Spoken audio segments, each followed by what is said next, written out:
When you first log into your account, you will need to click on Settings and create a price set or company location depending on how you want to use your account.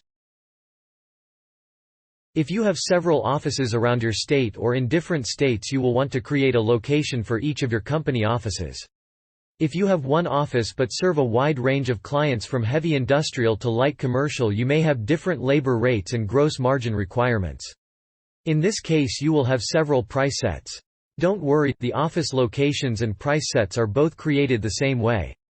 Answer the questions on each tab with information about your company. Once complete, you'll be able to create your first job. Leave the Document Options tab alone for now. Once you decide you're going to continue using MSB Estimator, you can create a complete set of customized agreements.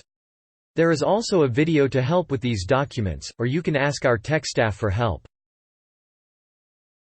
On the Labor Cost tab, remember to use your burdened labor cost, not your street or billing rate. The labor cost will be marked up on the next tab. On the Margin, Taxes and Mileage tab, you need to enter the values as decimals. For example, a 4.5% tax would be entered as 0.045.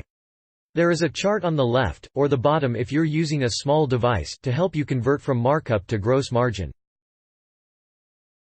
The Market Adjustment tab is where you'll fine-tune your estimator. We suggest to get started you pull 4 or 5 of your current maintenance agreement out of your files and enter them into the estimator.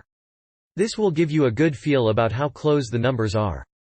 Then we can come back to the Market Adjustment tab and move the hours and dollars up or down depending on how MSB Estimator lines up with your existing maintenance agreements.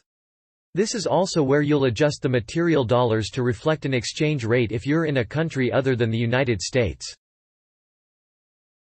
Once your settings are complete, you're ready to create your first job. Click on Jobs in the main menu, then click the New Job button.